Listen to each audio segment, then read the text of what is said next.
누가복음 4장 21절부터 30절 말씀 마음을 집중하시고 함께 읽어보십니다. 이에 예수께서 그들에게 말씀하시되 이 글이 오늘 너희 귀에 응하였느니라 하시니 그들이 다 그를 증언하고 그 입으로 나오는 바 은혜로운 말을 놀랍게 여겨 이르되 이 사람이 요셉의 아들이 아니냐? 예수께서 그들에게 이르시되 너희가 반드시 의사야 너 자신을 고치라 하는 속담을 인용하여 내게 말하기를 우리가 들은 바 가버나움에서 행한 일을 네 고향 여기서도 행하라 하리라. 또 이르시되 내가 진실로 너희에게 이르노니 선지자가 고향에서는 환영을 받는 자가 없느니라. 내가 참으로 너희에게 이르노니 엘리야 시대에 하늘이 3년 6개월간 닫히어 온 땅에 큰 흉년이 들었을 때에 이스라엘에 많은 과부가 있었으되 엘리야가 그중 한 사람에게도 보내심을 받지 않고 오직 시온 땅에 있는 사렙다의 한 과부에게 뿐이었으며 또 선지자 엘리사 때에 이스라엘에 많은 나병 환자가 있었으되 그 중에 한 사람도 깨끗함을 얻지 못하고 오직 수리아 사람 나아만 뿐이었느니라. 회당에 있는 자들이 이것을 듣고 다 크게 화가 나서 일어나 동네 밖으로 쫓아내어 그 동네가 건설된 산낭떠러지까지 끌고 가서 밀쳐 떨어뜨리고자 하되 예수께서 그들 가운데로 지나서 가시니라. 아멘. 네, 설날 많은 분들의 고향을 향하고 또 고향을 가지는 못하더라도 고향을 그리워하는 그런 때인 것 같습니다. 고향은 태어난 곳이기도 하지만은 이제 저도 성인이 되어서 보니까 진정한 고향은 그 부모님이 계신 곳인 것 같아요. 저도 시골이 고향이지만은 고향에 간 적이 꽤 오래됐고요. 오래전에 이미 우리 부모님들이 서울에서 사시기 때문에 또 명절이 되면은 부모님 계신 곳을 찾게 되는 것이죠. 그런 의미에서 고향은 태어난 곳이라기보다는 부모님이 곧 우리 고향인 것 같아요. 또 성경에도 보면 우리가 이 땅을 떠나서 마지막 가야 하는 우리의 본래의 고향을 본향이라고 그랬습니다. 그러니까 본래의 고향은 천국이죠. 그러므로 우리가 이 명절 고향을 그리워하는 마음 속에는 본향 천국을 향하는 우리의 믿음을 다시 한번 돌이켜보기도 하는 때이기도 한 것 같습니다. 오늘 본문에도 보시면 예수님이 고향 나사렛을 방문하셨죠. 오늘 말씀은 지난 주일의 말씀을 이어가는 말씀입니다. 그 고향 나사렛에 이르렀을 때에 회당에서 그 이사야의 글을 펼쳐 그들에게 복음에 주목하도록 말씀하셨습니다. 지난주에 함께 나누었던 핵심은 18절과 19절의 말씀이었습니다. 주의 성령이 내게 임하셨으니 이는 가난한 자에게 복음을 전하게 하시려고 또 내게 기름을 부으시고 나를 보내사 포로된 자에게 자유를 눈먼 자에게 다시 보게 함을 전파하며 눌린 자를 자유롭게 하고 주의 은혜의 해를 전파하게 하려 하심이라. 지난 주일 제목이 복음에 주목하라 하는 말씀이었죠. 이 예수님이 읽었던 이사야 61장의 말씀이야말로 복음의 핵심인 것입니다. 그때 말씀 나눈 것처럼 복음이 어느 방향으로 흘러간다고 그랬습니까? 먼저 가난한 자에게, 포로된 자에게, 눈먼 자에게, 눌린 자에게 이 복음이 구체적으로 흘러가게 하시고 그들이 눌려있고 또 묶여있고 갇혀있는 모든 상황 속에서 자유함을 얻게 하시는 거예요. 그것을 풀어 놓아주시는 해방 가운데 자유를 얻게 하시면 그 마음의 평안함을 누리고 그 안에 기쁨과 감사함으로 살아가는 것이라. 그래서 그 복음의 핵심이야말로 하나님의 은혜 5가지가 아주 구체적으로 우리 삶 가운데 이루어지게 하셨다는 것이죠. 그 복음의 핵심은 은혜요, 은혜의 5가지는 해방과 자유, 평안 속에 들어있는 기쁨과 감사, 이 5가지 구비되고 완비된 은혜라고 말씀드렸습니다.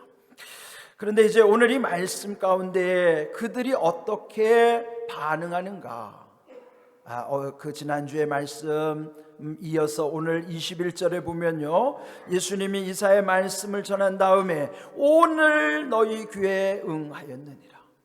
그 복음이 700년 전 이사야 시대의 그 복음이 아니라 예수님이 선포하신 오늘, 즉 예수님이 말씀 전하신 것처럼 오늘도 예수님의 말씀이 전해지는 곳에는 즉시로 그 말씀이 응하도록, 복음의 능력을 체험하도록 우리에게 이 말씀이 이루어졌다 하는 것을 선포해 주신 것입니다. 네, 그런 다음에 22절에 보면요, 그들이 어떤 반응을 보이는가 하는 것이에요. 예수님은 그 복음 본질에 주목하셨는데 그들은 주님이 전하신 말씀이 은혜임을 깨달았음에도 그들이 주목했던 것은 예수님의 그 신분에 관한 것이었습니다. 22절 보시면 그 복음을 들었던 이들이 주님의 입으로 말씀하신 은혜로 말씀을 놀랍게 여겼더라. 이건 긍정적 피드백이죠. 그런데 그 다음 또 말하기를 이 사람이 요셉의 아들이 아니냐? 이건 부정적인 피드백이에요. 그들이 말하는 대로 요셉은 목수의 출신이고 목수의 아들인 예수님은 그들이 볼 때는 좀 천박한 출신, 비하하는 표현이에요. 이 속에는 지금 예수님 말씀에 대한 은혜의 놀라운 것과 동시에 그 말씀을 전한 예수님의 신분을 볼 때는 하찮게 여기는 것이죠. 우리도 그래요. 누군가가 말을 할 때 보면 환호하다가 갑자기 그 말을 누가 했는가, 그 사람을 보니까 이 사람 별것도 아닌 사람이 뭐 대단한 말을 하게 된 것처럼 느껴지면요, 갑자기 그 반응이 2가지로 이렇게 나타나는 거예요. 그런데 여러분, 복음은 그 자체로서의 능력인 것이지 누가 전했느냐가 그 사람이 비천하다고 해서 복음의 능력이 약화되는 게 아니죠. 그래서 여러분, 오늘 이 말씀 속에서 우리의 반응도 사실 이 속에 있는 거예요.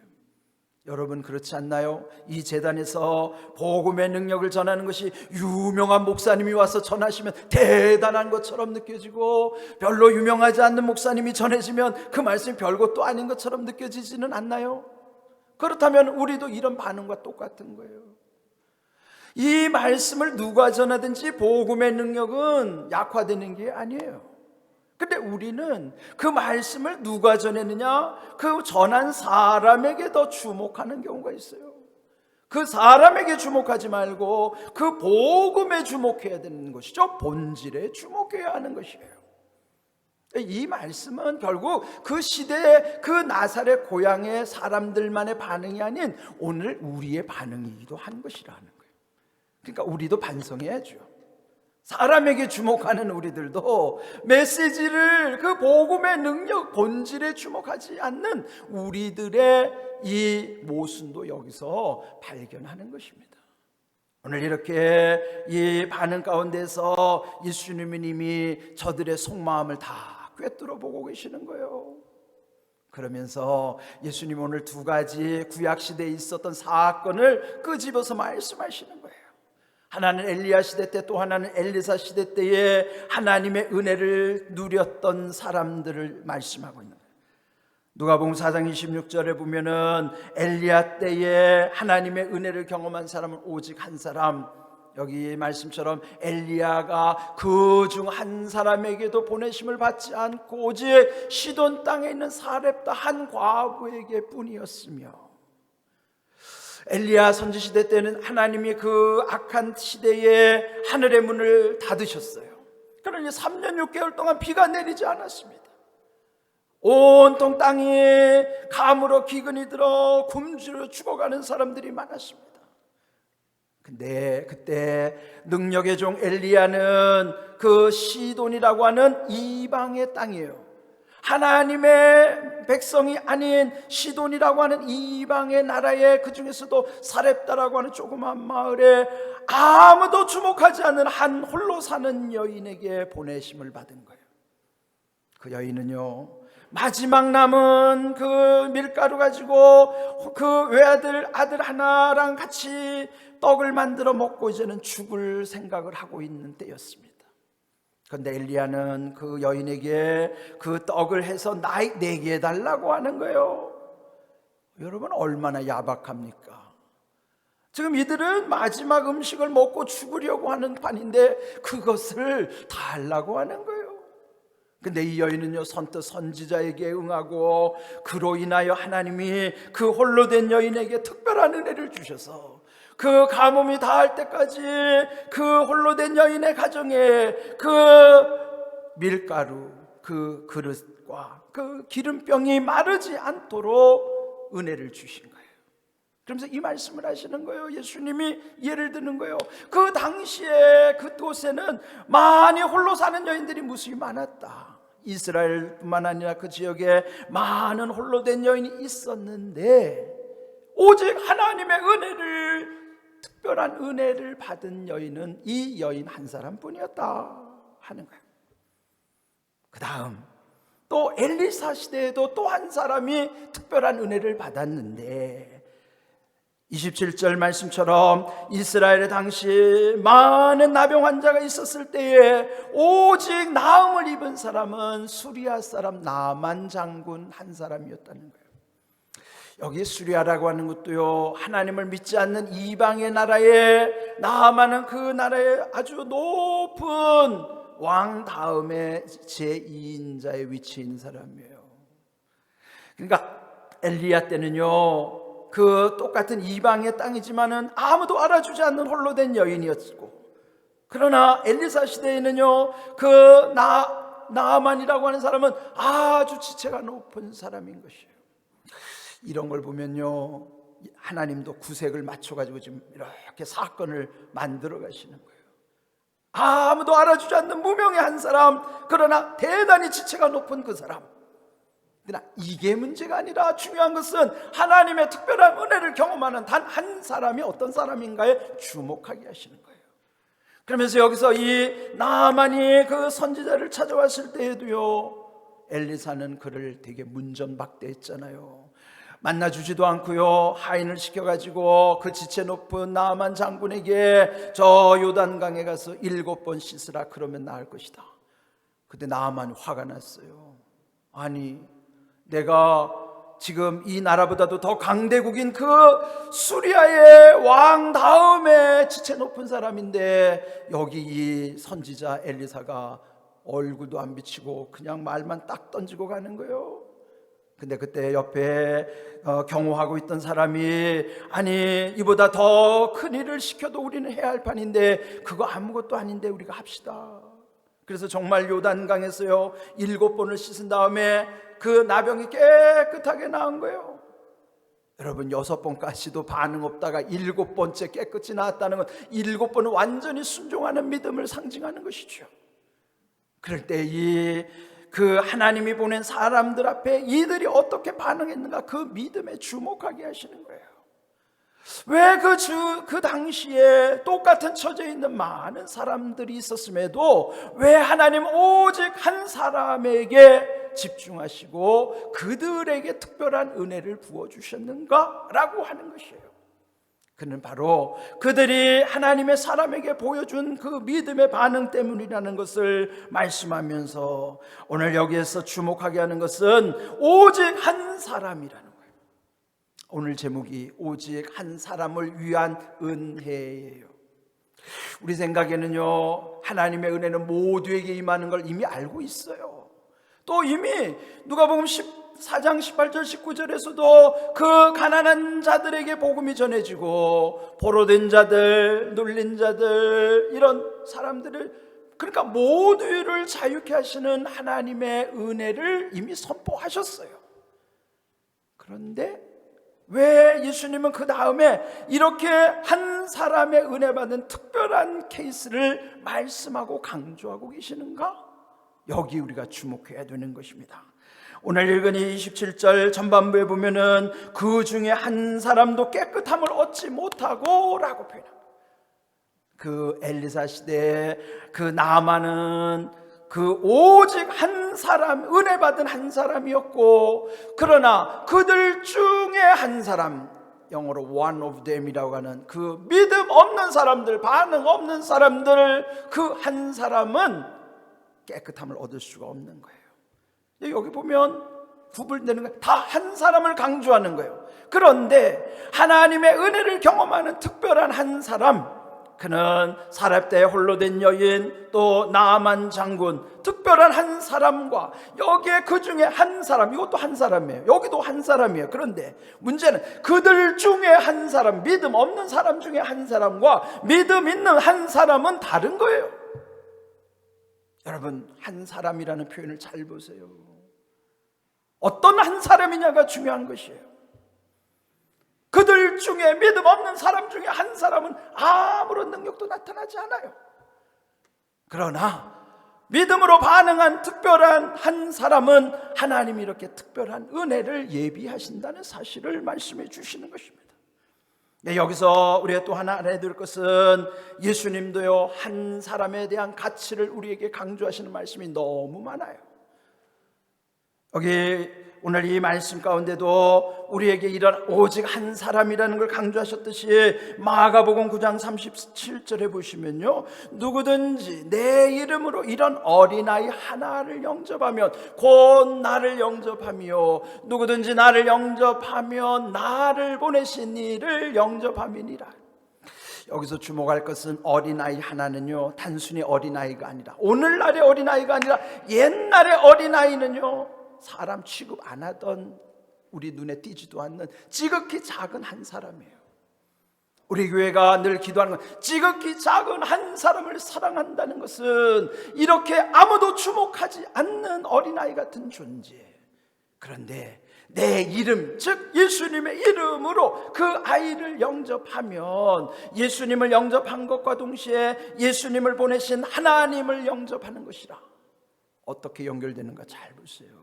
우리 주변에는 눈에 띄지 않는 이런 가난한 사람들, 정말 어린아이 같은 존재들, 버림받은 이들, 또 오늘날 소외된 많은 사람들이 있어요. 그런데 예수님의 이름으로 그들을 영접하고 그들과 연결이 되면은 예수님과도 연결될 뿐만 아니라 하나님과 또 연결이 된다는 사실이에요. 이게 뭐예요? 축복의 통로예요. 은혜의 눈을 뜨게 되면요, 사람의 가치를 귀하게 여기는 거예요. 근데 우리가 보면은 우리 안에 너무나 편견이 많아요. 편견뿐만 아니죠, 선입관, 고정관념에도 꽉 갇혀 있어가지고, 이런 편견, 선입관, 고정관념이라고 하는 것은 내가 집착하는 잘못된 생각들이에요. 그래, 이런 생각에 갇혀 있으면 하나님의 은혜가 제대로 우리에게 흘러오지를 못하는 것이죠. 예수님 당시에 그 고향 사람들이 예수님을 박대했던 까닭은 그 복음의 말씀에 은혜 받은 것 같다가 그 사람을 보니까 은혜가 안 된 거예요. 하찮게 여기는 것이죠. 그렇게 해서 결국은 그 한 사람이라고 하는 것, 요셉의 아들이 아니냐? 그럼 그들 중에 하나라고 하는 것, 별것도 아닌 존재처럼 여겨지는 것입니다.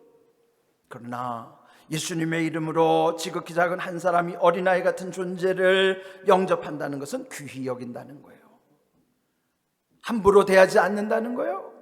그러면은 그들과 연결되는 것이 곧 예수님과 그리고 하나님과 연결되는 것이 그를 축복의 통로로 삼겠다는 것입니다.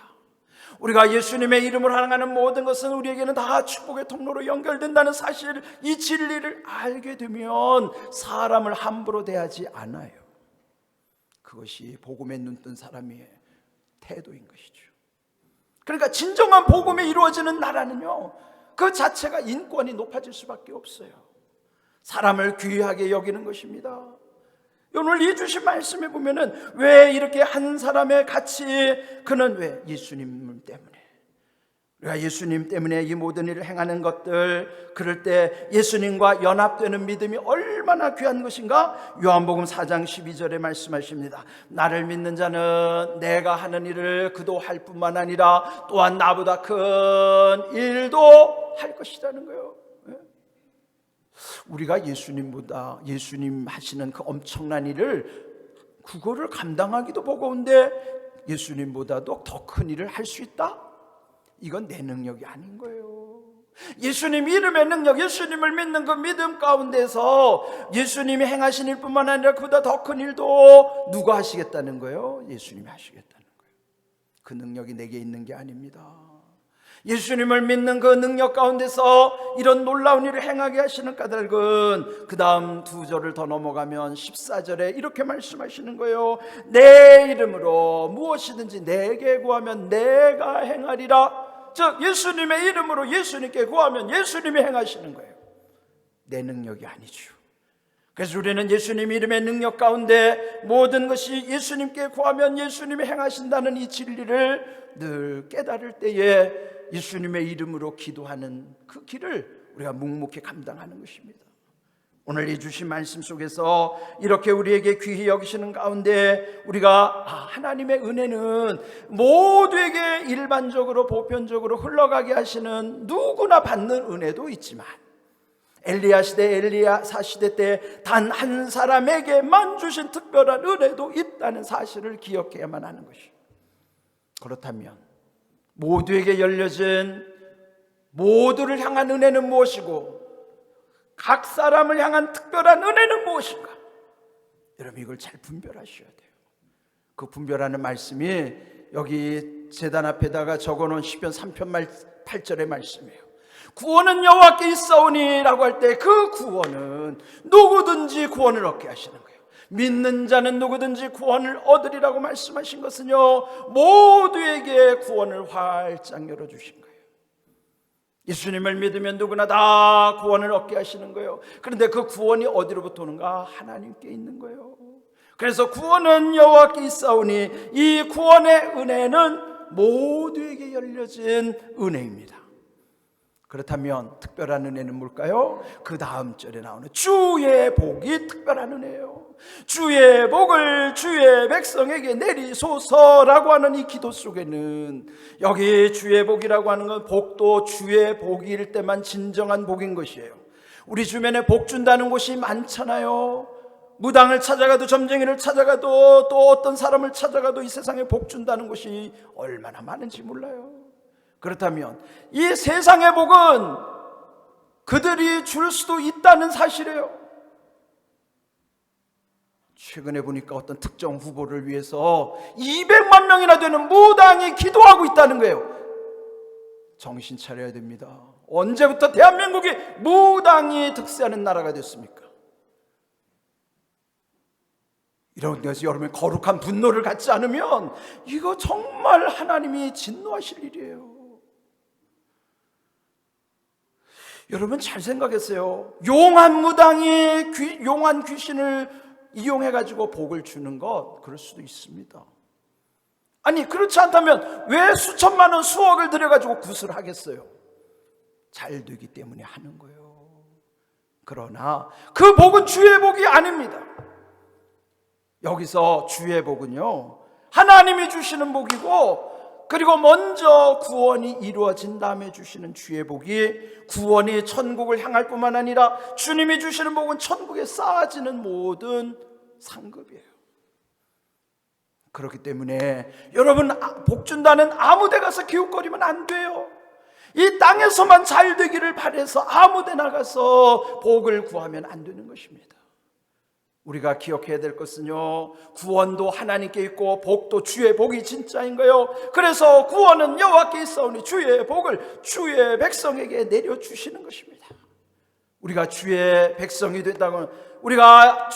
된다는 것은 이미 구원을 통해서 천국에 대한 확신을 갖고 그때부터 주시는 주의 복이 우리의 이 땅에서부터 천국까지 쌓여지도록 하는 거예요. 중요한 건 여기 우선순위의 문제입니다.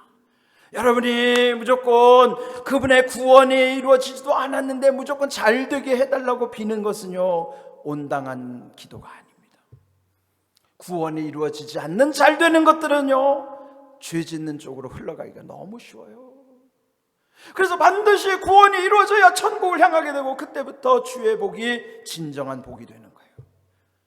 그러면 여러분, 무조건 잘 되게 해달라고 빌지 마십시오. 구원의 은혜가 이루어진 다음에 주의 복의 은혜가 이루어져야만 그 복이 진정한 구원의 은혜와 주의 복의 은혜 가운데서 천국으로 가게 되는 것입니다. 오늘 이 말씀, 구원은 여호와께 있사오니 주의 복을 주의 백성에게 내리소서, 이것은 오늘 우리의 우선순위요, 우리의 기도의 제목이 되어야 하는 거예요. 우리 한번 따라해 볼까요? 구원은 여호와께 있사오니. 큰 소리로 여러분의 신앙을 담아서 고백하세요. 구원은 여호와께 있사오니 주의 복을 주의 백성에게 내리소서. 아멘. 이 말씀이 여러분의 신앙의 고백이 되어야 돼요. 그래서 제가 이 주일날 예배를 드릴 때마다 이 말씀으로 예배를 여는 거예요. 구원은 여호와께 있사오니 주의 복을 주의 백성에게 내리소서. 이거 우선순위가 이루어지지 않으면, 우선순위가 바뀌면 큰일 나는 겁니다. 여러분의 자식이 잘 되는 거 중요한데 천국 못 가는 이 세상에 잘 되는 자식이 뭐가 중요하겠어요? 천국이 이루어지는 주의 복이 진짜 복이 되는 거예요. 그래서 여러분이 중보하는 사람이나 여러분의 자녀를 위해서 복을 빌 때에는 반드시 구원이 우선돼야 되고, 그 다음에 주의 복이 그에게 임해야만 하는 거예요. 그래서 이 앞에다가 여러분 볼 때마다 이 시편 3편 8절 적어놓고 기도하라고 여기다 적어놓은 거예요. 이게 뭐 그냥 아무렇게나 적어놓은 게 아닙니다. 자, 우리 한번 다시 한번 해볼까요? 구원은 여호와께 있사오니 주의 복을 주의 백성에게 내리소서.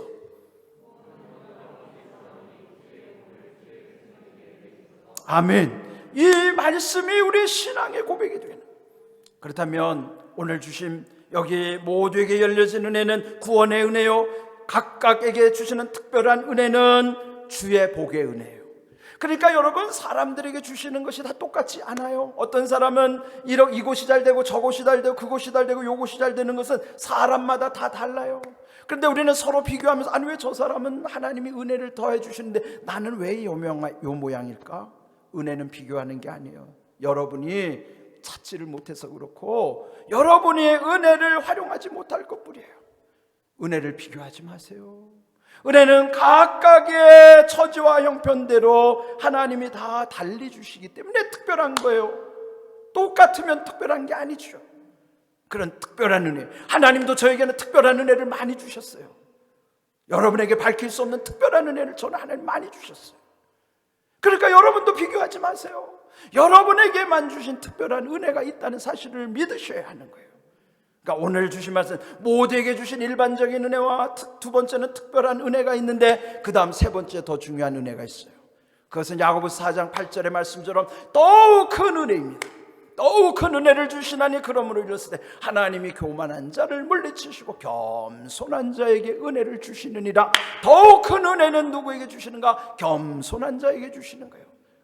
왜 겸손한 자? 교만한 자를 물리치신다는, 교만한 자는 무너뜨리신다는 거예요. 잘 되다가 무너지는 사람의 원인은 단 하나예요. 교만하기 때문이에요. 하나님은 교만한 사람을 무너뜨리십니다. 그래서 우리는 항상 겸손한 자답게 더욱 큰 은혜를 사모하면서 이렇게 우리가 구원받은 백성답게 또 주의 복을 늘 더욱 큰 은혜를 향하여 겸손하게 구해야 하는 거예요. 그럴 때 우리의 마음도 생각도 말도 행동도 함부로 하지 않는 거예요. 마음도 함부로 먹는 게 아닙니다. 마음도 생각도 말도 행동도요, 거룩함의 능력 가운데 세워지니까요, 함부로 마음 먹지도 않고 함부로 생각하지도 않고 더더구나 함부로 말하지 않아요. 더더구나 함부로 행동할 수도 없습니다. 여러분 기억하세요. 함부로 말하고 함부로 행동하는 까닭은 하나님의 은혜를 아직 경험하지 못했기 때문이에요. 그러므로 여러분, 은혜는 세 가지예요. 모두에게 주시는 일반적인 은혜, 각각에게 주시는 특별한 은혜, 그거보다 더 중요한 것은 더욱 큰 은혜, 그는 천국에 가서 완성되는 은혜예요. 천국까지 가는 거예요. 중간에 무너지는 것은 여러분 잘 되다가도 교만하면 다 무너집니다. 그래서 우리는 두려워해야 되는 거예요. 세 가지 은혜를 기억하세요. 모두에게 주시는 구원의 은혜와 주의 복이라고 하는 각각에 맞는 특별한 은혜, 그보다 더 중요한 것은 더욱 큰 은혜를 통해서 천국까지 완성되는 은혜. 그 은혜를 여러분 마음에 새기시고요. 지금 이렇게 고향을 상실한 시대이지만은 우리의 본향까지 가는 이 귀한 은혜를 기억하면서 여러분이 설날에 이 복음 가운데서 여러분 자신을 잘 돌아보시기를 바랍니다. 오늘 주신 귀한 말씀의 은혜 가운데서 이런 세 가지 은혜, 누구에게나 주시는 일반적인 은혜, 각각에게 주시는 특별한 은혜, 그보다 더 중요한 세 번째 더욱 큰 은혜까지 이어지는 귀한 은혜를 누리는 삶 되기를 크게 아멘하십시오. 그렇게 되기를 주님의 이름으로 축복합니다. 아멘.